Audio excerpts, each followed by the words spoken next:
This is part 2 of the Lazarus Kandara case, where I will be detailing his final hours before reportedly taking his life while in police custody. If you haven't already watched part 1 of Lazarus Kandara, I suggest you do that first to get a better understanding of this case. The details I'll be sharing are based on first-hand accounts as testified by the wife of the late Kandara, Christophine Kandara, his sister Belinda Goeieman and her husband Gordon Goeieman, as well as Christophine's two sisters, Evangeline Gurirab and Dinelao Kalomo, during the inquest into Kandara's death that started at the Windhoek Magistrates Court in 2006.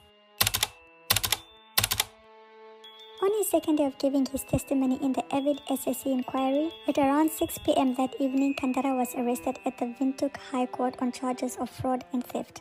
According to Christophine, after she was informed of her husband's arrest, Kandara's lawyer Lucius Murorwa advised her to bring clothes and toiletries for her husband to the Windhoek holding cells. When Christophine arrived at the Windhoek police station in the company of her two sisters and nephew, they were informed that Kandara was at the Windhoek Central Prison but that he was on his way back.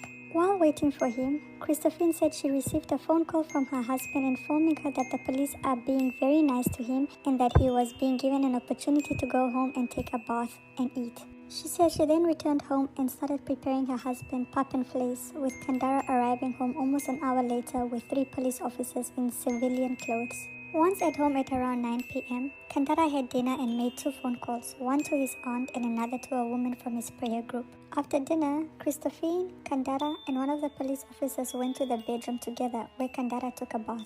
While he was bathing, Christophine used the time to repack his toiletry bag and prepared a blanket for Kandara to take along. Once done with his bath, the police officer reportedly advised Kandara to put on warm clothes as it is cold in the cells. Shortly after, Christophine's sister and Dinelao arrived in the bedroom to inform them that the other 2 police officers, who were at this point watching a football game in the living room, had asked for them to make haste.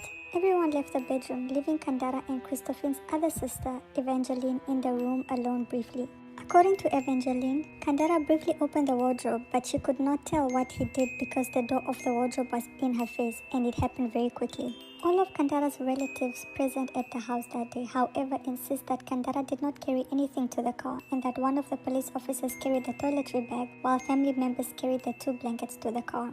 Once outside, Kandara hugged his wife and told her to take good care of their children before asking if he could kneel to say a silent prayer. Some 15 minutes after the police left, at around 10:30 p.m., the family received the tragic news that Kandara had killed himself. According to the police officers attached to the serious crime unit who escorted Kandara to his house, Detective Sergeant Linekela Hiludwa, Franz Kantema, and Detective Constable Colleen Chitemisa, Kandara had his 9mm pistol hidden under a blanket he had wrapped around his shoulders. Kandara had reportedly asked to go to the toilet as they approached the police building, but that he then pulled the gun out and aimed it at the 3 police officers who were escorting him. While trying to negotiate with him, Kandara allegedly turned the gun on himself and shot himself in the heart. Kandara was still alive when paramedics arrived at the scene at around 10:39 p.m., but his injuries were too extensive to resuscitate him. The 3 police officers, including the commanding officer of the Serious Crime Unit, Detective Chief Inspector Oscar Shehama, were suspended by then Inspector General of the Namibian Police Sebastian Deitunga, but were reinstated a month later following a High Court order.